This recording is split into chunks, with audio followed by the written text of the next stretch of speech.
And welcome to JoyNews Prime with me, Samuel Kojo Brace. Welcome to you live from our studios here in Accra and live on DSTV channel 421, GoTV channel 125 across the world, across the social media platforms and around the world on myjoyonline.com. Coming up this hour, security forces encounter fierce resistance in a crackdown on illegal miners in the Tano Anwia Forest as the Joint Task Force seizes 15 excavators amidst allegations the Western North Regional Minister ordered a halt to removing the seized equipment. Currently, the Western North Regional Minister drove into the forest himself. He also asking the soldiers to stop tracking the equipment to the nearest assembly because he claims he was not notified. More questions emerge over Parliament 350,000 Getfund allocation to MPs as stakeholders demand for disclosure and a clear implementation plan. Meanwhile, Africa Education Watch is challenging Parliament, arguing that Getfund has the capacity to directly finance projects nationwide. Fund as an institution has capacity to monitor its project across the country. So one wonders why we need MPs to monitor Getfund projects. Its constituencies are not administrative units. They are political electoral units. And later, as we wrap up the Ghana Month series, we'll tell you about the evolution of the Ghana city. Shells. We've used the beads. Our present money cedi is the name of a shell. The cowries. The cowries. Cedi. Okay. And we today used it as our money.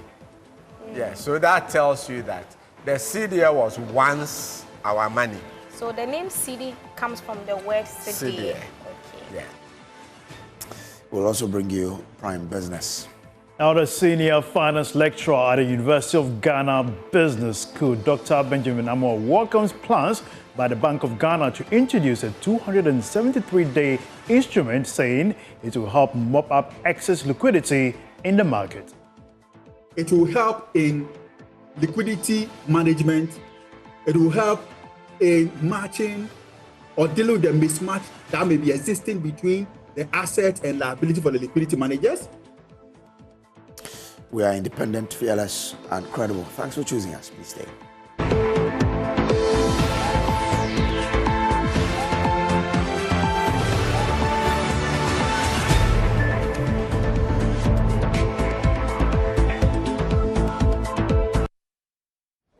Our security forces are facing resistance in an operation to flush out illegal miners from the Tano Anwia Forest Reserve in the Western region. The Joint Task Force has seized 15 excavators, but their efforts have been met with interference. Armed police confronted the team, questioning the raid's legitimacy, while Western North Regional Minister Richard Eba obeying. So the Western North Regional Minister ordered a halt to removing seized equipment, citing lack of prior notice. The operation was briefly halted after an alleged military directive later refuted, allowing the team to resume work. The crackdown enters day 4 as illegal miners attempt to reclaim equipment. Environmental journalist and JoyNews editor Eraso Sasari Donko narrates the situation. There was a banter between the deputy forest manager and the team, who would not allow them to seize the 25 excavators. So there were other confrontations. The district and divisional police commanders sent men in there ostensibly to arrest the team because they claim they are not aware of their operation. And it baffles my mind how the police suddenly got interested in illegal miners who are being chased out of the forest, when indeed it was within their jurisdiction to do so, and they have not done so. Subsequently, the Western North Regional Minister drove into the forest himself. He also asking the soldiers to stop tracking the equipment to the nearest assembly because he claims he was not notified. It was after we stepped in, and yes, the Regional Minister, Mr. Brentum, went in there and asked them to stop tracking the equipment to the nearest. So I sent him a message. In fact, I called him. He could not pick. I sent him a message asking why he wants them to stop. These are illegal miners. These are nature criminals who have invaded the forest for months. Well, still on this, the acting chief executive of the Environmental Protection Authority has condemned the actions of the Western North Regional Minister who ordered a halt to removing seized equipment. It's pathetic to hear stories like this, especially now after we have talked severally, after we have made several attempts to stop illegal activities in the forest. And more pathetic knowing that we have a minister or regional minister stopping the operations of the Forestry Commission. I've moved to Ashanti region for several operations, moved to Central region for several operations, without informing the regional ministers there. We all have our mandates as institutions. So if it was indeed the Forestry Commission in the forest who were stopping the illegal mining activities, then it's completely wrong for a regional minister to come in with police to stop them from doing their work. Now, Western North Regional Minister Wilbert Petty Brentum joins us on the line on this development. Grateful to you, sir, for joining. Why did you ask that the machines that were being tracked out be stopped? Yeah, thank you very much. And very good evening to your cherished listeners. Nothing of that nature happened. I did not stop any activity of the military and then the Forestry Commission in helping all of us to stop illegality. I did not stop anybody. So what did you do then? Yes, I come from Yakase, a village near Enchi, a town near Enchi. So after my week's work, I decided to come home, join my people to celebrate funerals and also have some family meetings. So on my way, I met the military guys, in fact, quite a number of them at Asankigwa. So I stopped. I was not moving with the police. I had my bodyguard who was in front of my car. So we were coming with my driver, and then we stopped. And then I exchanged pleasantries and requested that I've heard about the Tano Anwia Forest severally, but I don't know what happens there. So I asked of them if they can lead me to the Tano Anwia Forest, and they said yes. So we went, and we went past Wasadunkwa. So just before the Tano Bridge, we turned right, descended a hill. And then from there, we saw workings of miners, along the river. In fact, even into the river. We traveled for more than 3 kilometers, seeing vast devastations, and then we got to a point. So we stopped. I got down and actually told the forestry officer, I called him, the assistant manager for our wing. Then I asked the manager, look at these devastations here. It appears to me that these people are working no reclamation. And per the EPA guidelines, if we are given a permit, there are certain requirements, but I'm not sure. So once I was talking to him, one of the guys who is a staff of the Clean Jobs company, the company that claims has the right to mine. Then I called him and said, look at the devastations that you have caused. And you claim you have the documents, but I'm sure you are given guidelines and you have not followed it. So I told them that they should stop the mining operations. Please listen very well. It's not the military, the joint military and forestry, work that they are doing. But I told them that they should stop and then bring their documents to me in my office to ascertain whether indeed they had the right documents. Because from what I saw, there was no difference between them and the illegal mining activities that we are fighting. So that's all what I said. And this one, you can call the forestry manager for NG, his assistant, And then the police, the military commander who was leading them, whether I stopped the operation of their activity, the military and forest. In any case, I don't owe that power. You see, let me give you a little background. No, I want to understand something before you move on. Now, you said you were going for a funeral. When you met these people, you go down to exchange pleasantries. And then they led you to a certain point, which, of course, you went beyond the Dunko River, right? Now, yes, you went along it. Okay. So where were these seized equipment parked? And where did you make the remark that what they were doing was not, more than what the illegal miners were doing? Yes. The point is that when you were traveling along that stretch where they had done this devastation and all those way, we did not see excavators. It was only at the point where you stopped that we saw one excavator coming from an operational area onto a high place. Okay. So at that time, there were no excavators parked there. And in fact, if you turn around, you could see about 5 excavators that were parked, that were standing at various places in the area. So you're saying that the 5 excavators were parked at where you saw one coming out of the operational area? I saw one tracking, from I think where it was operating to the top of where we later went to stand. That was at that point when I called the clean jobs guy to ask him all those questions and requested their documents.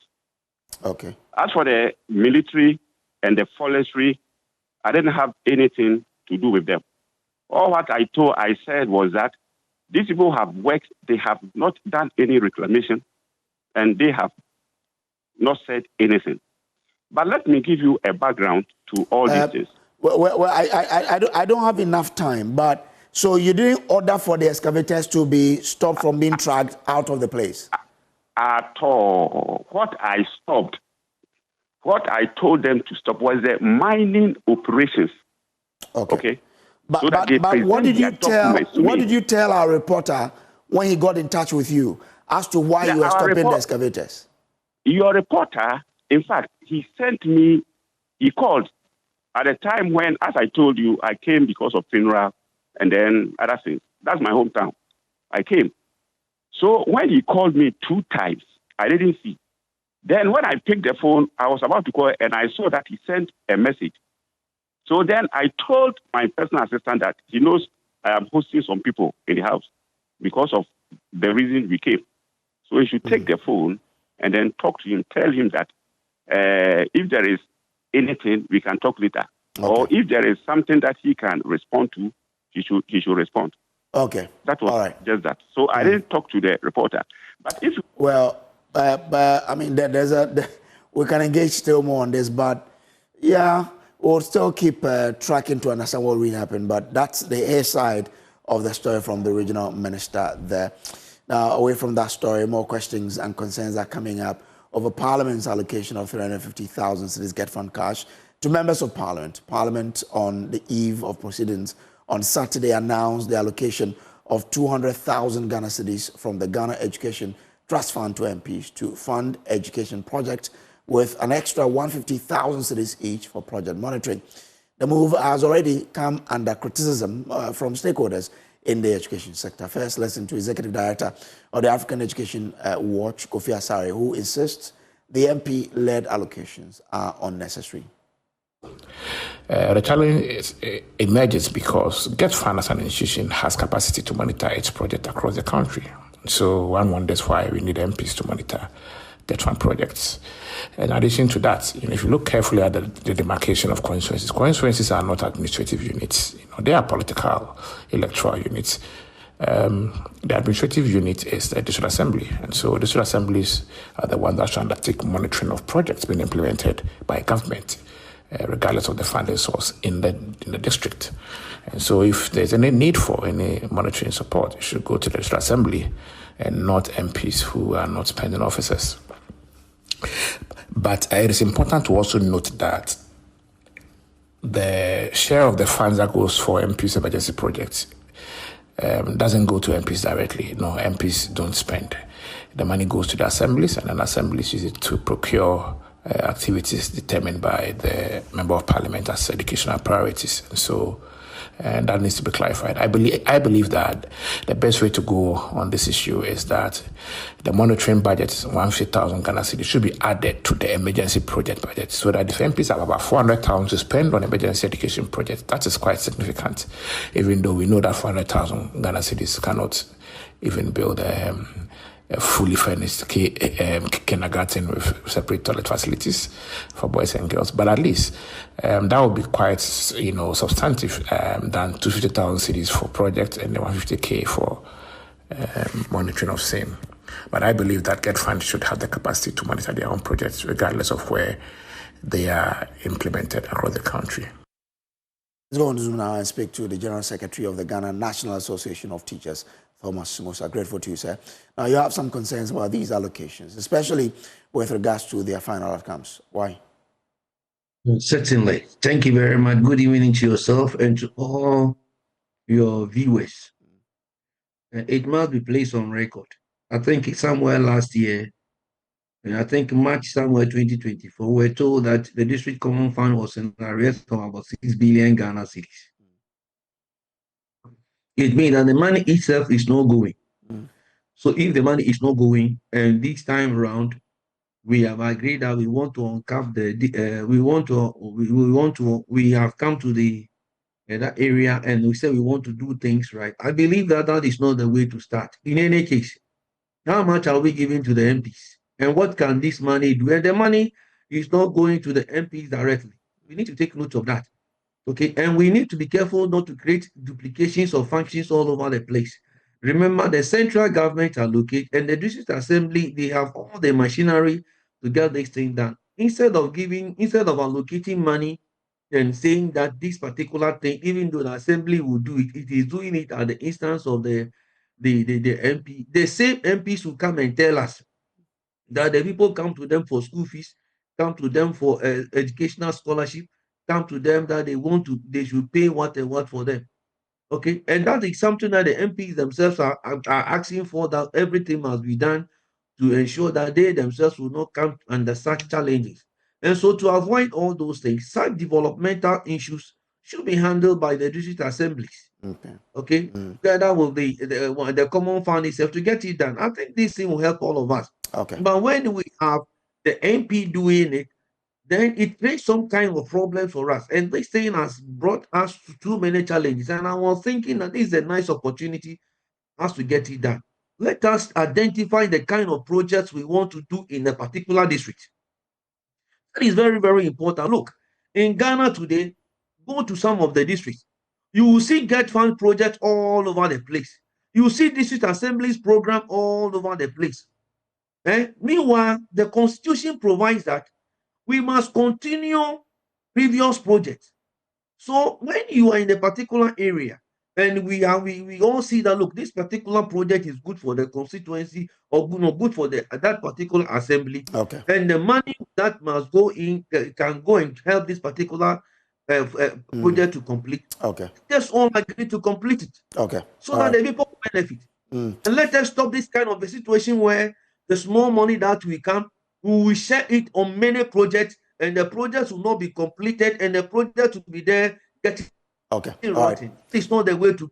The small money the districts have, let them decide the project they want.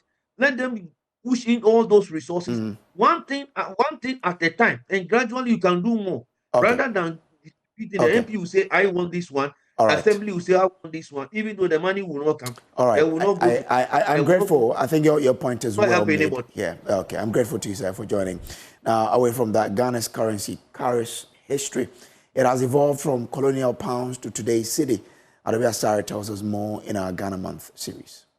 I was born in 1999, so for most of my life, the Ghanaian currency has looked just like this. But before these designs, our trade system went through many transformations, from the days of barter trade to using pounds, shillings, and eventually cedis and pesos. Each stage tells a story of our nation's journey. On our Ghana Man series today, I'm here at the Artists Alliance Gallery to explore the evolution of our money. What changed? Why?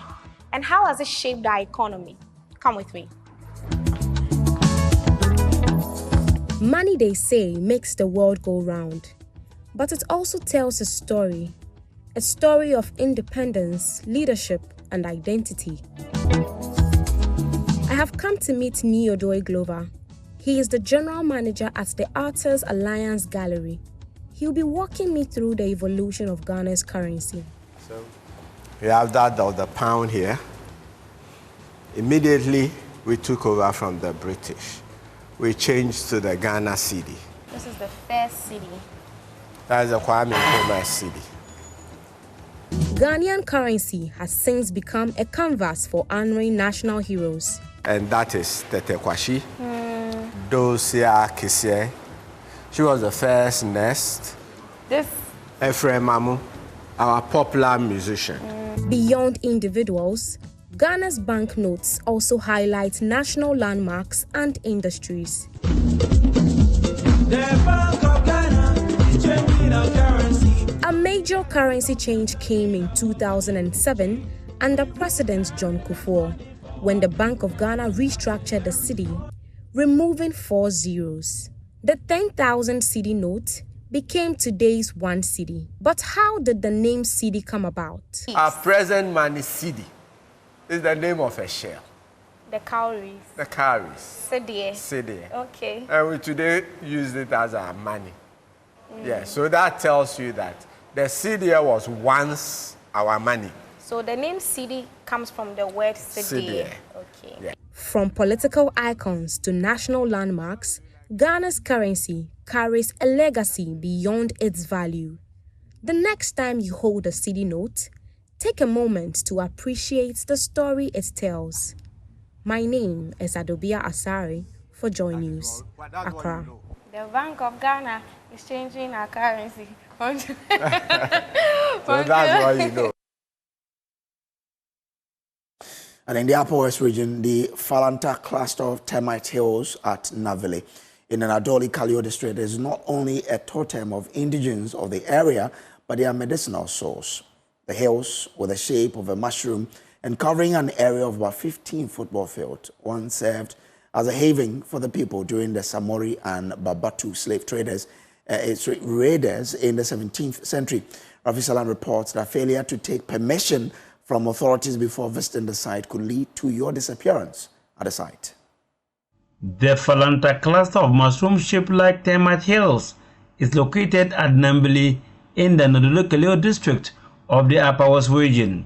It served as a haven for the people in the 17th century during the Samori and Babatu slave raids. It is about the size of 15 football fields lumped together. Very strong. You could see that I'm standing on top of one of them. And at this particular site, you could count as many as about 2,000 of them in different shapes and different spheres. The Termite Hills are revered by the indigents and seen as their totems.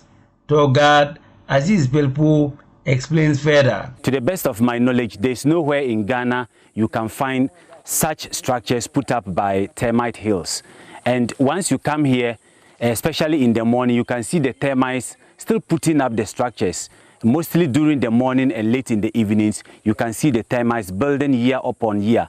I remember some few years, about 6-7 years back, we used to have very huge termite hills over here, almost the size of a human being.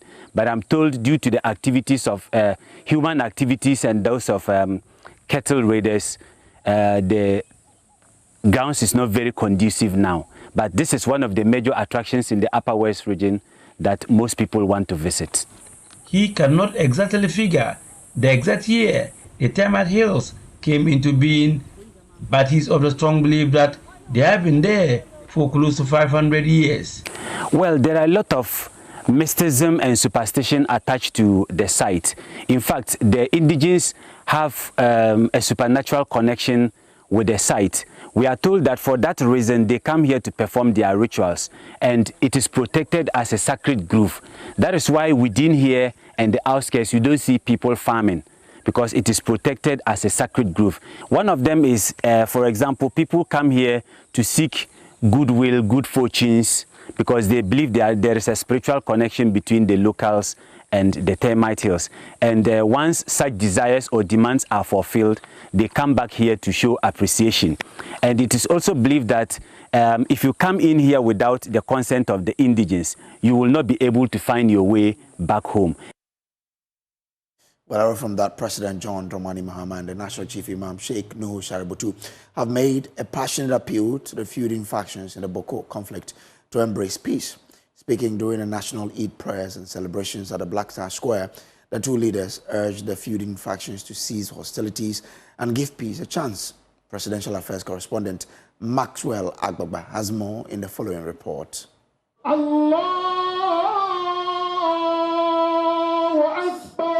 The holy month of Ramadan has ended, and thousands of Muslims gathered here at the Black Star Square to commemorate the day. Present here were Muslim clerics, President John Mahama, top government officials, and persons from all walks of life.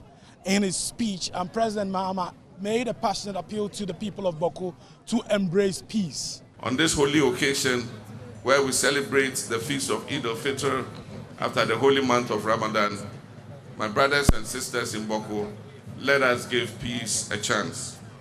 Once again, I extend my warmest wishes to all Muslims in Ghana and all over the world. Eid Mubarak, Assalamu alaikum wa rahmatullahi ta'ala wa barakatuh. President Mahama also warned people building in waterways that they'll be made to face the full rigors of the law. I must address a deeply troubling issue: the illegal construction of buildings in waterways, causing flooding and extensive destruction of property. As we know, the rains are about to start, and already we can see flooding because people have built and blocked the rivers, and so the rivers have nowhere to go but to back up. This reckless disregard for planning regulations and environmental safety is a major contributor to the devastating floods that continue to plague our communities. I'm aware of instances where private businesses, colluding with some chiefs, are turning water retention areas, Ramsey sites, into built-up zones. Let me be clear, this must stop. Those structures will be pulled down. We will not allow a few selfish individuals to endanger the lives and livelihoods of countless others. The law will be enforced, and those who flout it will face the consequences. The National Chief Imam has also been speaking here. He also made a passionate appeal to the people of Boko to embrace peace. My attention is turned to the people of Boko. I want to say my prayer for them. May God cool them and calm down their hearts. Whatever they are doing is something that is unapproved. Allah says, "Wala taqtulu anfusakum." Do not kill one another. Because Allah is compassionate unto you.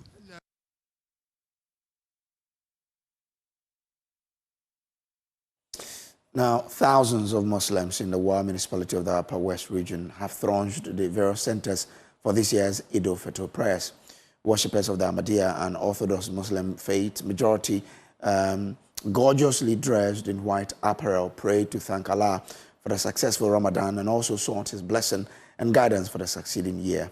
JoyNews Upper West regional correspondent Rafiq Salam joins them in our report.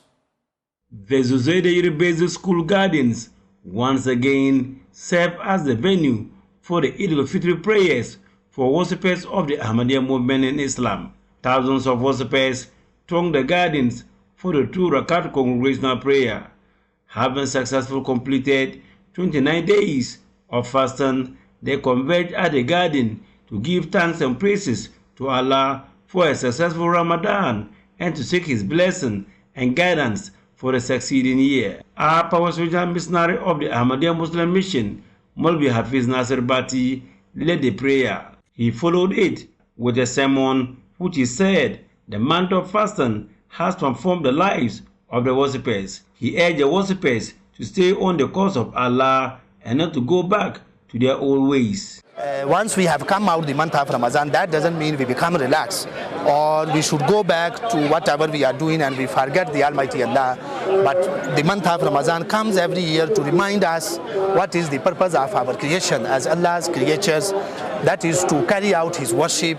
Former Upper Soldier Minister Dr. Hafiz bin Sali and the Upper President of the Jamaat, Ismail Sali, shared their thoughts on the Ramadan. Now that the Ramadan is over, what we have learned and imbibed during the period of Ramadan will be translated into our everyday lives. And once that happens, it will inure to the development of the country. Because once we are disciplined, we put our energies and efforts to the development of our dear country, Ghana. Remember that throughout the year, as human beings, some of us forget about God. But God is so merciful that He has given us a period of 30 days to fast in order for us to purify ourselves and to ask for His blessings. Other worshippers also shared their thoughts on the Eid-ul-Fitr. Pray and hope that, we all get blessed in all ways. We pray that God blesses the country. Eid Mubarak to all Muslims around the globe. At the Nasiri Bomi II Park, worshippers of the Orthodox Muslim faith converged there for the open congregational prayer. Reporting for JoyNews, Rafik Salam. Wa.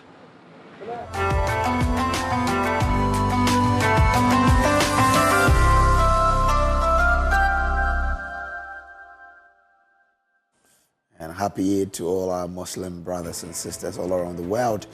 And on that note, we'll take a break. We'll be back with more. Please do stay.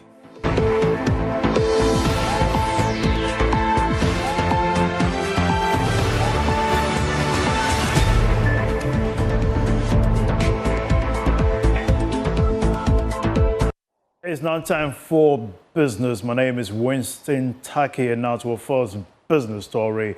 Senior finance lecturer at the University of Ghana Business School, Dr. Benjamin Amwa, welcomes plans by Bank of Ghana to introduce a 273-day instrument, saying it will help mop up excess liquidity in the market. According to him, this will open up the market for more investors and also help them tame inflation. He spoke to Joy Business. Good news for the market. If you are an investor, what it means is that the central bank is adding another instrument that will increase the depth of the market. It will help in liquidity management. It will help in matching or dealing with the mismatch that may be existing between the asset and liability for the liquidity managers. It will also create an opportunity for investors who want to invest to take advantage of this 273-day instrument. We should not forget, if you look at the recent T-bill subscription uptake, the Ministry of Finance have been experiencing some under-subscription. The question we need to be asking ourselves is, this under-subscription, where are the funds going? The investable funds. One would have expected oversubscription, but this time around, the interest is no longer in the treasury instrument. Maybe it is because the rates have been slashed. So there must be another strategy to tap into the excess funds that are no longer coming into the treasury bill fund because of the rate reduction from Ministry of Finance. So I am thinking that the central bank is introducing this instrument as a way of mopping up that excess liquidity that would traditionally has flown into the treasury bill market. Away from that, Send Ghana has hosted a national stakeholder dialogue to assess the human rights, living income, environmental due diligence, and gender performance of multinational cocoa companies in Ghana. Project Officer Joseph Autry emphasized the need for stronger collaboration between licensed cocoa buying companies and local communities to enhance infrastructure development. Part of the Fair for All project, which promotes inclusive business practices and strengthens regulatory frameworks to prevent right violations, Send Ghana conveyed a one-day national stakeholder dialogue on human rights, living income, environmental due diligence, and gender performance of multinational cocoa companies operating in Ghana. According to Project Officer Joseph Autry, there is a pressing need for stronger collaboration between the licensed cocoa buying companies and local communities. The farmers are not very educated. Most of them are illiterate, and therefore it's very difficult for them to comprehend, especially when it comes to their living income, certain factors that go into even the cocoa pricing. So I felt like if the farmers could be educated, their capacity could be built through their cooperatives. These licensed cocoa buying companies can actually empower them to be able to gain more knowledge of the work that they are doing, see it more as a business and not just as a legacy that's been handed down to them by their fathers and their grandfathers, and they're also trying to just sort of keep alive, but a business that they could actually run and then make a lot of profit from. So I think their capacity could be built.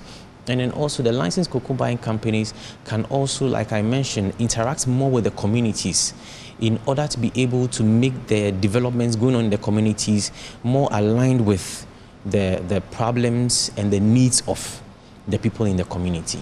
The national dialogue brought together key stakeholders, including representatives from Cocoa Board, government departments and agencies, licensed cocoa buying companies, academia, civil society, and farmer-based organizations. Now, the Accra Technical University is strengthening its hand-on training approach through a collaboration with Casano to equip students with practical skills in diagnostic imaging. Head of the Medical Laboratory Technical Department, Dr. Henry Hackman, highlighted the partnership's focus on training students and specialists in the use and maintenance of state-of-the-art imaging equipment. Accra Technical University and Kasona are partnering to enhance hands-on training in diagnostic imaging. Speaking to Joy Business, Head of Medical Laboratory Technology Department, Dr. Henry Hackman, explained the collaboration's goal of equipping students and specialists with practical skills in using and maintaining advanced imaging equipment. We observe that they do deal in equipment. They do deal in diagnostic imaging equipment. And so we saw that we could have a good collaboration and partnership with them so that we can train our students on this current and modern imaging equipment. As an institution, we prioritized hands-on training, and also we make our students go on what we call intra and inter-clinical attachment. Clinical specialist Middle East and Africa, Mary Goretti, emphasized the importance of advanced imaging features in improving diagnostic accuracy and enhancing medical training. Our presentation this afternoon included the advanced technology that we use on our ultrasound, which supports the confidence of ultrasound users, including radiologists, sonographers, obstetricians, gynecologists, cardiologists, and all other ultrasound users to efficiently and to confidently make their diagnosis. I also talked about other liver assessments, which is not just elastography stiffness of the liver, but also currently we have technology that is able to quantify the fat that we have in the liver. It will tell us whether we have very high fatty liver or it is just starting to be fat. Sales lead at Kasona Global Imaging, Gladys Tete, highlighted the initiative's role in exposing students to advanced ultrasound, X-ray, CT scan, and MRI technologies, bridging the gap between education and practical expertise. So we came up with this idea to help these students get in-depth, knowledge on the use of our ultrasound machines. There are certain important applications on these equipment that most people who go through these education are not exposed to.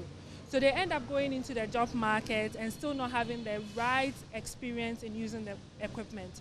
So having this idea is to expose them to all the new technologies on these ultrasound machines. The partnership marks a significant step in bridging the gap between academic training and real-world medical imaging applications, ensuring students and specialists are equipped for the evolving healthcare industry. Rosla Kalistego's report read to you. That's all for business. My name is Winston Taki. We have more news for you after this break. Stay tuned.